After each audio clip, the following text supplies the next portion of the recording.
আসসালামু আলাইকুম। এসএসসি ২৬ ব্যাচের শিক্ষার্থী বন্ধুদেরকে আমাদের চ্যানেলে স্বাগতম। আমি আব্দুল আহাদ, বর্তমান পড়াশোনা করছি রাজশাহী বিশ্ববিদ্যালয়ে। আমি যখন এসএসসি পরীক্ষা দিয়েছিলাম, তখন আমি গণিতের এমসিকিউতে ৩০-এ ৩০ মার্কই পেয়েছিলাম। আজ আমি শেয়ার করব তোমরাও কীভাবে গণিতের এমসিকিউতে ৩০-এ ৩০ অথবা এর কাছাকাছি মার্ক তুলতে পারো। তোমরা বিগত সালের প্রশ্ন দেখলে বুঝতে পারবে এমসিকিউতে সাধারণত অনেক ছোট, ছোট ম্যাথগুলো আসে। সাধারণত বড় ম্যাথগুলো আসে না। তবে মাঝে, মাঝে ২-১টি প্রশ্ন আসতেও পারে। তবে সেগুলোতে আমাদের কোনো সমস্যা নয়। কেননা একটি প্রশ্ন বা ২টি প্রশ্ন না পারলেও আমাদের কোনো সমস্যা নেই। কেননা আরও ২৮ টি প্রশ্ন তো রয়েছেই। সেগুলো আমরা অবশ্যই হুবহু বই থেকেই বা কিছু নিয়ম ফলো করলেই সেগুলো আমরা পরীক্ষায় কমন পেতে পারি।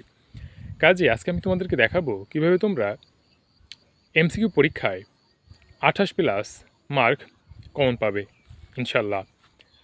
কাজেই তোমাদের উচিত হবে এই ভিডিওটি সম্পূর্ণ দেখার এবং ভিডিওটিতে অবশ্যই একটি লাইক করার এবং আমাদের চ্যানেলটি সাবস্ক্রাইব করার কথা তো বলার প্রয়োজনও পড়বে না আশা করি। এই এমসিকিউতে ভালো করার জন্য প্রথম কাজ হচ্ছে বোর্ড বইয়ের অনুশীলনী এবং উদাহরণে যে ছোটো ছোটো ম্যাথগুলো আছে সেগুলো খুব ভালো মতো বুঝে শুনে সমাধান করা। কেননা বোর্ড বইয়ের উদাহরণ এবং অনুশীলনীতে যে ছোটো ছোটো ম্যাথগুলো আছে সেগুলোই বিভিন্ন পরীক্ষায় বা বিভিন্ন বোর্ড পরীক্ষায় হুবহু অথবা শুধুমাত্র মান পরিবর্তন করে দিয়ে থাকে। কাজেই তোমরা যদি বোর্ড বইয়ের অনুশীলনী এবং উদাহরণের ছোটো ছোটো ম্যাথগুলো খুব ভালো মতো সমাধান করো এবং বারবার সমাধান করো, তাহলে পরীক্ষায় তোমরা অবশ্যই খুব ভালো করবে। এবং বারবার প্রশ্ন সমাধান করলে কী হবে, তোমাকে পরীক্ষার হলে সেই প্রশ্নটিকে নিয়ে আর ভাবতে হবে না এবং অনেক কম সময়ে তুমি সেটি সমাধান করতে পারবে। যেহেতু তোমাদের ৩০ মিনিটে ৩০টি এমসিকিউ সমাধান করতে হয়, কাজেই অনেকে মনে করো যে ৩০ মিনিটে ৩০টি ম্যাথ সমাধান করা অনেক একটা কঠিন একটা ব্যাপার। কাজেই তোমরা যদি ৩০ মিনিটে ৩০টি এমসিকিউ দাগাতে চাও, মানে সহজে দাগাতে চাও, সেজন্য তোমাদের প্রথম কাজ হবে বা মূল কাজই হবে বোর্ড বইয়ের ম্যাথগুলো বা বিভিন্ন বোর্ডে বিগত সালে যেই ম্যাথগুলো এসেছে সেগুলো বারবার সমাধান করা। যাতে তোমাদের মধ্যে তাড়াতাড়ি প্রশ্ন সলভ করার একটা সম্ভাবনা বা একটা ক্ষমতা তৈরি হয়। কাজেই তোমরা পরীক্ষায় ৩০ মিনিটে মানে ৩০টি এমসিকিউ দাগানোর জন্য তোমাদের বেশি প্র্যাকটিসের কোনো বিকল্প থাকবে না। বোর্ড বইয়ের অনুশীলনী এবং উদাহরণ সমাধান করার জন্য অবশ্যই তোমাদেরকে বোর্ড বইয়ের যে সূত্রগুলো রয়েছে, অর্থাৎ তোমাদের শর্ট সিলেবাসের আওতায় যতগুলো অধ্যায় রয়েছে, সেই প্রতিটি অধ্যায়ের সূত্রগুলো রয়েছে, সেই সূত্রগুলো অবশ্যই তোমাদেরকে মুখস্থ রাখতেই হবে। কেননা সূত্র মুখস্থ না রাখলে তোমরা উদাহরণ এবং অনুশীলনী কোনো অঙ্কই তোমরা সমাধান করতে পারবে না।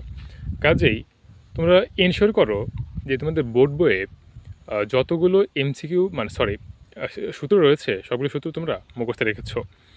কেননা সূত্র ছাড়া গণিতে তোমরা খুব বেশি ভালো করতে পারবে না।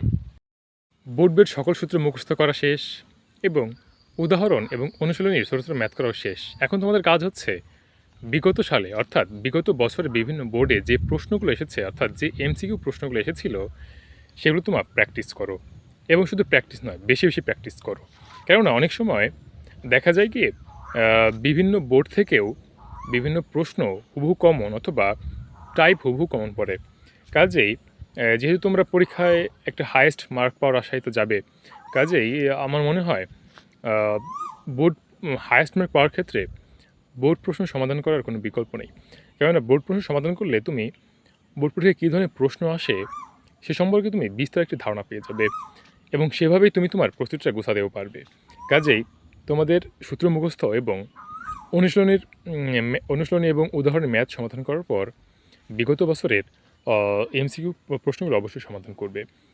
এমসিকিউতে ভালো করার অন্যতম একটি গুরুত্বপূর্ণ বিষয় হচ্ছে ক্যালকুলেটর হ্যাক্স, অর্থাৎ তুমি বিভিন্ন প্রশ্নের সমাধান ক্যালকুলেটরেই করতে পারো। এটিও একটি খুব গুরুত্বপূর্ণ বিষয় এমসিকিউতে বেশি মার্ক পাওয়ার ক্ষেত্রে। কেননা তুমি একটি প্রশ্ন পারো, এটার চেয়ে গুরুত্বপূর্ণ সেই প্রশ্নটি তুমি কত তাড়াতাড়ি সমাধান করতে পারো। আমি তুমি আগেই বলেছি যে পরীক্ষায় খুব কম সময় পাওয়া যায়, অর্থাৎ তোমাদের অনেকের কাছে মনে হয় যে ৩০ মিনিটে ৩০টি এমসিকিউ সমাধান করা অনেক টাফ। কাজেই তোমাদের এটা টাফ মনে হবে না যখন তুমি ৩০টির মধ্যে ৫টি বা ৬টি এমসিকিউর উত্তর শুধুমাত্র ক্যালকুলেটরের সাহায্যে সমাধান করতে পারছো।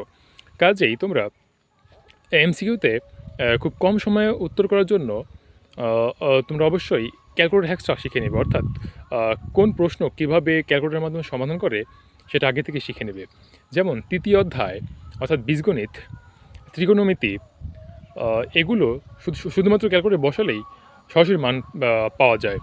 কাজে তোমরা যে অধ্যায়গুলোতে এভাবে ক্যালকুলেটরের মাধ্যমে সরাসরি মানগুলো পাওয়া যায়, সেই অধ্যায়গুলো তোমরা সেই অধ্যায়গুলোর ক্যালকুলেটর হ্যাক্স তোমরা ইউটিউব ভিডিওতে দেখে নেবে, অথবা অন্য কোনো সোর্স থেকে সেগুলো জেনে নেওয়ার চেষ্টা করবে।